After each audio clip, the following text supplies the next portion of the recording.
We cannot reject the past, nor can we change the past. We must embrace it and take comfort in knowing that the African American people came through such trials not just once, but over and over again. Betty Kilby, lead plaintiff in the case of Kilby versus Warren County School Board.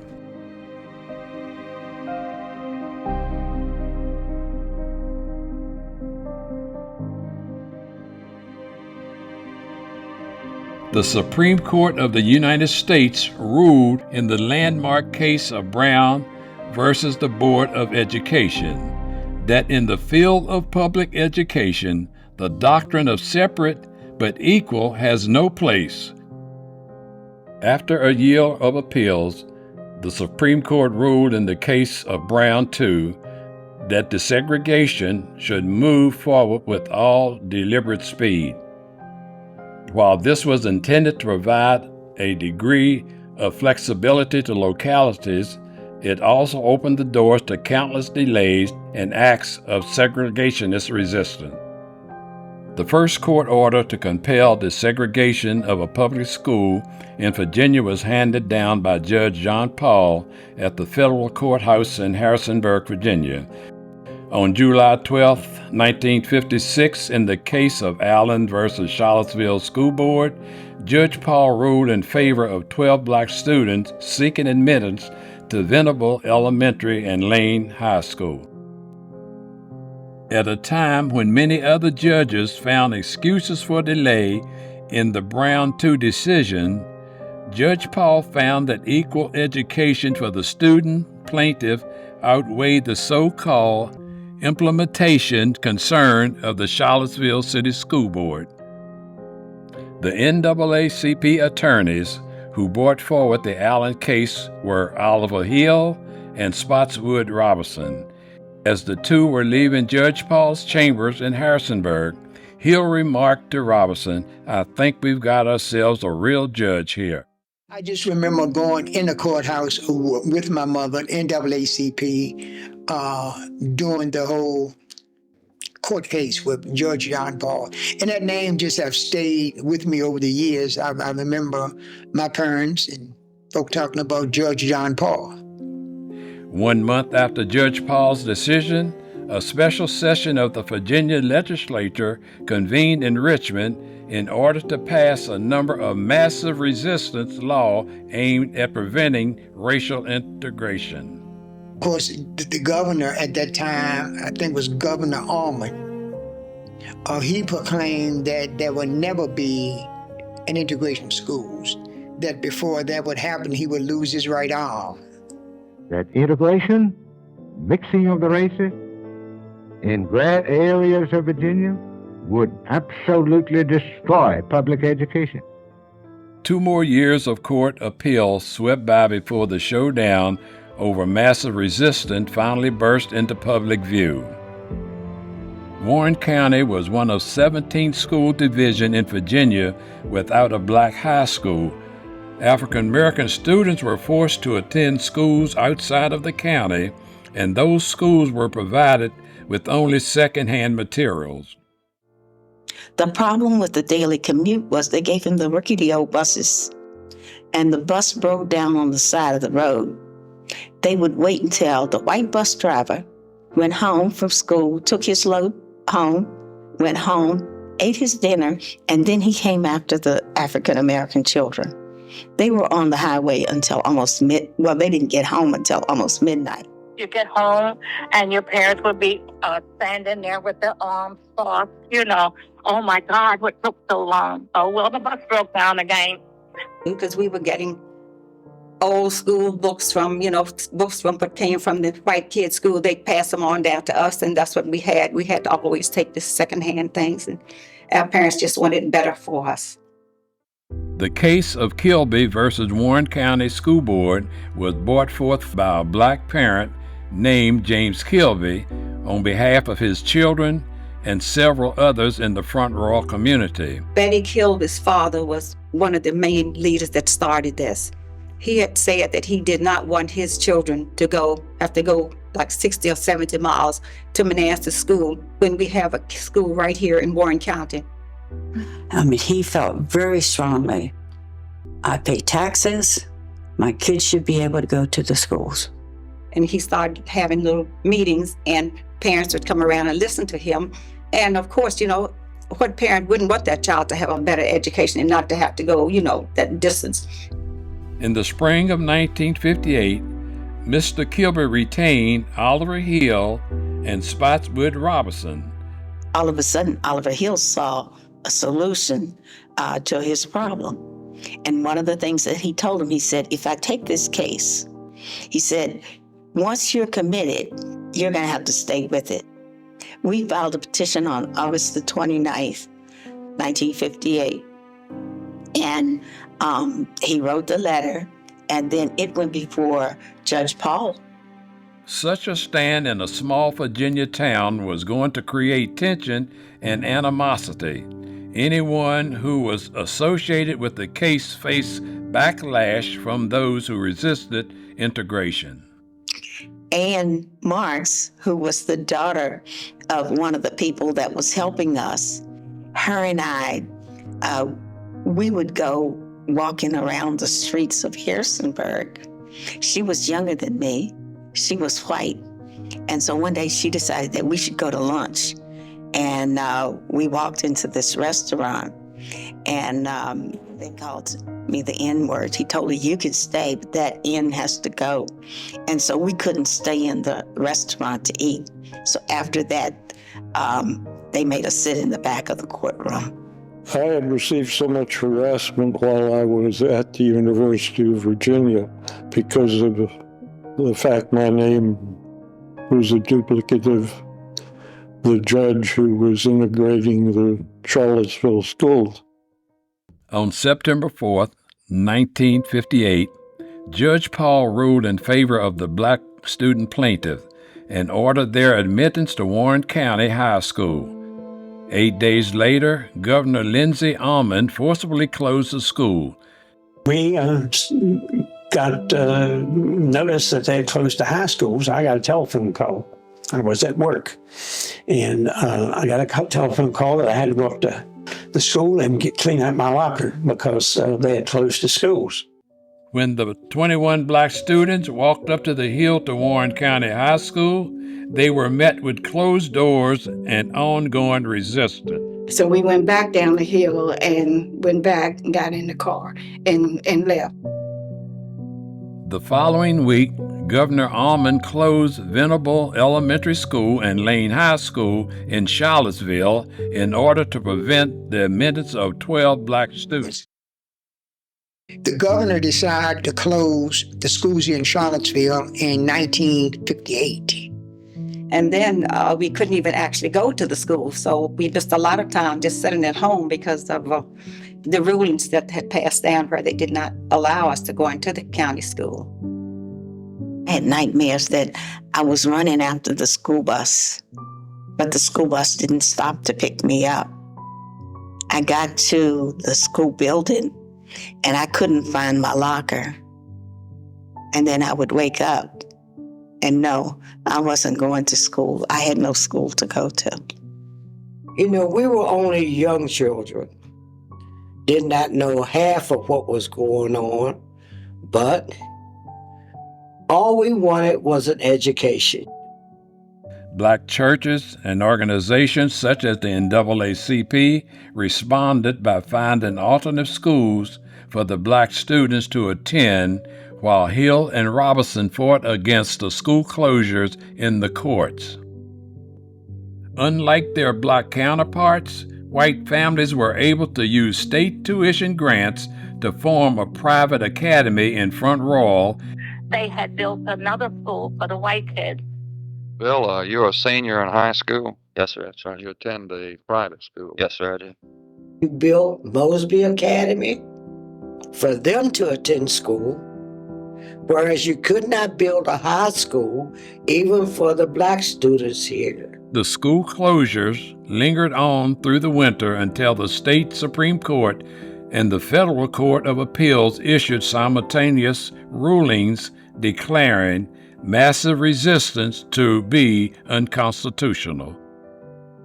Finally, in February of 1959, Federal Judge John Paul ordered the reopening of Warren County High School. That this judge wasn't going to play games. He was going to abide by the law and enforce the law. And of course, when the decision came from Judge Paul, he felt that our feelings was that he had heard enough of the back and forth and just made the final decision to open the schools immediately. Hearing news of the latest ruling made attending a formerly all-white school a reality for black children. So, all of a sudden in my 12th grade year, the teacher spoke up and asked, "Is there anyone here that would like to go to Warren County High School?" And I'm thinking, oh, I don't have to be bused anymore. And I don't know what came over me. My hand just shot up like somebody would have had a string on the end of my arm. So when my mother came down one night and they said, okay, the Coleman girls and some of the other girls, you have to leave because your parents have signed a petition for you to go to Warren County High School, I was totally shocked.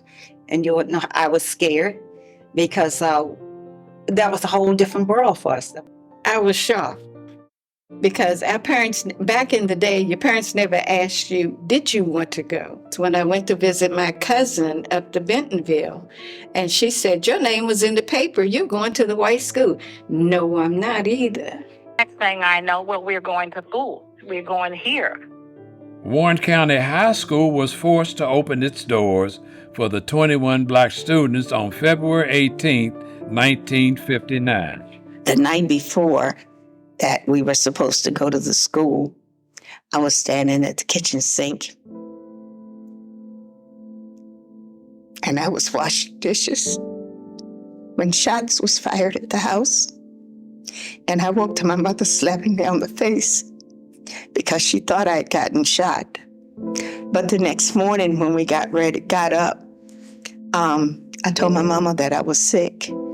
And she told me that I just had butterflies in my stomach. And as soon as I got some of those pancakes was my favorite. And as soon as I got some of those pancakes, that I would be okay. Oh, that was a day and a half. You talk about the bad side of people coming out. It came out. Do you think your child's doing better in the I think he is doing better. He's taking more interest, and I think he appreciates it more.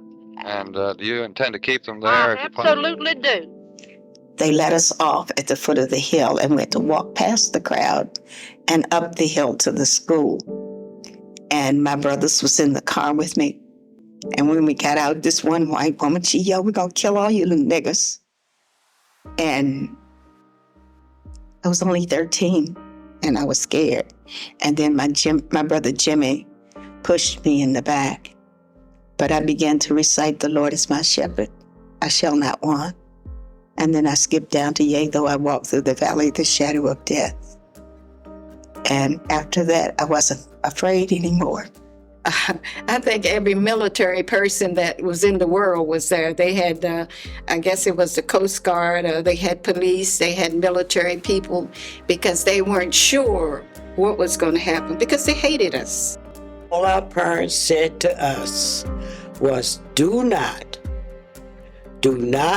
look back, keep walking, don't turn around. Whenever you hear the fear in the adult's voice, and no matter how much they try to hide their fear, you hear it, and it makes you afraid. Everybody stared at us as if we were trash, just, what are you doing here? Leave, you don't belong here. They called us all kinds of names. And with mobs of people out there and all the name callers. Go home, niggas. We don't want you here. And the rocks that was throwing, and it was just so ugly. And of course, we were frightened to death, so scared. I'll never forget, we were so scared. Got to the school, and Mr. Duff was the principal. He held us in such low esteem that when this little girl, hello, how are you? He didn't even speak. He looked at me as if I didn't even exist. It was a trying day. We can't even walk up the hill now without crying. The white students continued to attend private schools at the new Mosby Academy. The 21 African American teens were the only students enrolled in the high school that year.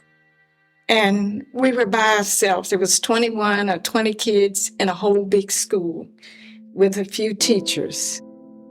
Now, we walking around in school, then we got bold. We bad. We know we bad. We walking through the halls doing our little chant because we had taken over this school that once housed 1,000. And because they didn't come back, to us kids, it was like we took over and we won. And for that brief time, we did. The lone senior of the Warren County class of 1959 was a young woman named Ann Rhodes. She didn't get the senior year that most dreamed of. I can remember hearing my English teacher saying, Ann, go to the jewelry store and order your class ring. Okay. My mother and I went to the jewelry store. We ordered my class ring, which was Warren County High School, 1959. Okay. I was to get my diploma, which says Ann Rhodes, Warren County High School, 1959. So when my class ring came in, we went to pick it up. Went to the jewelry store. The jeweler would not let me have it because no other student would have gotten a class ring that said Warren County High School, 1959. That was the only one. So, in order for me to get a diploma, Warren County School Board said, oh no, you don't have enough credits. Now I've gone through school, I've had all of my credits, and all of a sudden, now I don't have enough. Not realizing that by me putting my hand up, saying that I wanted to go to Warren County High School so that I would not have to be bused for my final year of school, that I was going to miss out on so much. The following school year, a number of white students began to return to the public schools. Following year, that's when the fear really hit us. That's when we really got frightened. The 21 of us, we still remained together because we were all we had. One another, that was all we had. I'd get up in the morning and I'd say, oh, why do I have to go? Yeah, it was awful. Because, when you're if you're in an environment where everybody just look at you mean and say, we don't want you here and say hateful things, how could you not, how could you like going to a place like that? It was awful. I remember going to class, in my English class and in my French class. Of course, I was the only Black person there in that one class. Can't remember which one it was. And all of the other students and the white kids came and they sit all in the back. And I was determined I wasn't going to sit in the back because that's usually, we've been told to sit in the back. So I sat right up in the front seat and all the white kids came and they went in the back. Nobody would sit near me. But it was okay. I survived that. But it was so frightening, you just felt so tense and so scared and you couldn't wait to get home. I remember I came home one day I told my mom I was not going back. Every day, all around my chair was spitballs. And the teacher never said anything. We never had a prom. We never had sports. We couldn't. I mean, there was nothing. It was nothing but going to class, and that was it. They formed clubs that we couldn't participate in that did the prom, so we couldn't go to the prom. And I think that was, it kind of like ruined the best years of my life. I think the people who faced the real challenge were the kids, the black children who had to go to an almost totally white school and what they had to face. And it takes courage to do that, a lot of courage. And on top of that, think of what their parents worried about. My little girl or my young son is going into a building where he may not be wanted and may be hurt. I would think as a parent, I would be concerned, highly anxious. As many of the original plaintiffs graduated, life became even more challenging for the remaining few. By the time I got to my senior year, it was only 5 of us left. 5 black children in a school of about 800 to 900 students. I just made up my mind that if that was going to be the year I died, it would be the year I died, and death would have been more humane than to constantly have to watch your back and wonder what was going to happen to you. That was the biggest mistake of my life, because that's when I got raped. And of all the things that had happened to me, that was the only one that just took the life and breath out of me.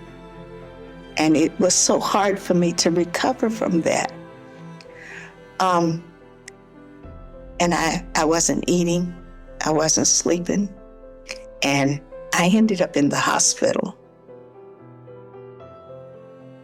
The faith, agency, and resilience of the black students in Warren County and Charlottesville provided them with the strength to keep going in spite of the resistance and discrimination they were forced to confront.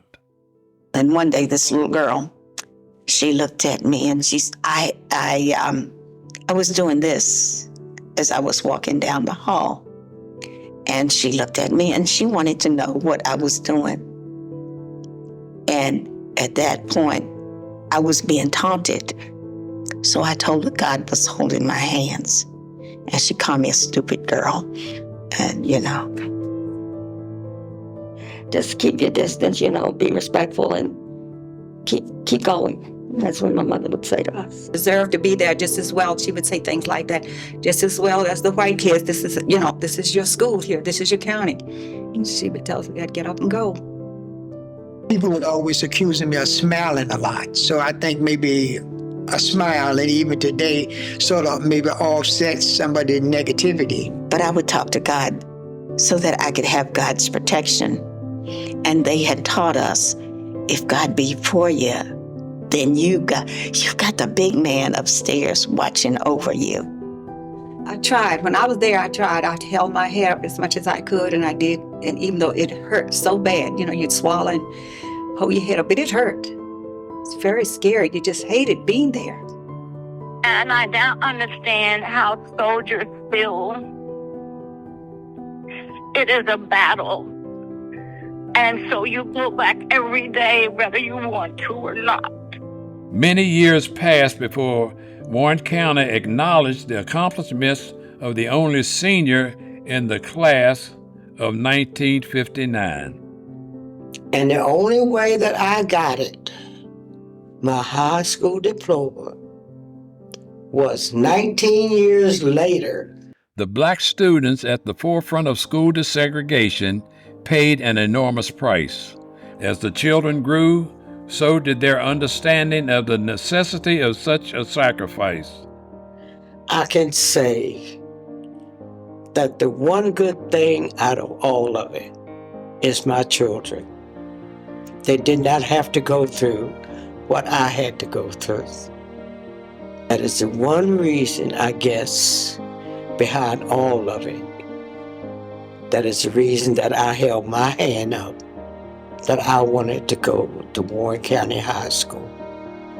I'm so glad that we did have that opportunity to do that, because that was the, I guess, real reason behind it, so that other kids, could go to the school and have the opportunity that we didn't have. So yes, I do. I'm very proud that we did that. Even though it was hard, I'm glad we did it. And my grandkids asked me, Nana, how do you feel? How did you feel going to that school? I said, Josh, or one of the kids who would ask me, one of the kids, I said, oh, don't worry, you will never experience that in life. I accomplished something. I made them open the gates for the grandkids and, just open the way for them how to, what to expect and what not to expect. If it hadn't have been for that time, where would they be today? Their powerful legacy continues into the world we inherit as we attempt to reconcile this difficult past and seek to further heal hearts and minds in building a better future. I think it should not be forgotten. The situation has made all of us very, very strong. I don't have any ill feelings at all about, what had happened back then. I'm strongly into the Bible, and I know you're supposed to let go, and I have. I don't have any ill feelings to any of them. If they don't accept me, it's okay. But I didn't get where I am by the grace of somebody accepting me. I got where I am in life by the grace of God. I feel like that I'm blessed with a good life. Mm-hmm. It's just that you look in the mirror and you say, I'm a child of God, full of grace and beauty. And if God be for me, then who should be against me? You have to take a way to be positive and to be strong and always stand for your rights and what you believe in. Your fellow man the way that you want to be treated. To me, that is the best advice that I can give anybody. Dr. King is one of my heroes. Dr. King also talked about the beloved community. It's a just and equal society where we have love for one another. And it would be simply learn all you can and be kind.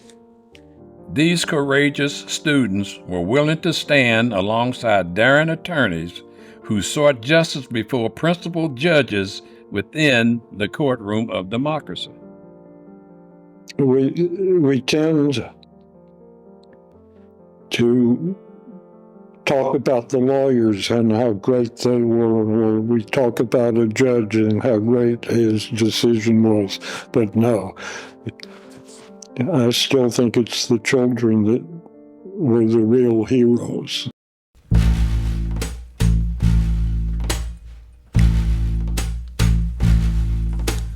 We shall not be moved. We shall not be moved like a tree that's planted by the water.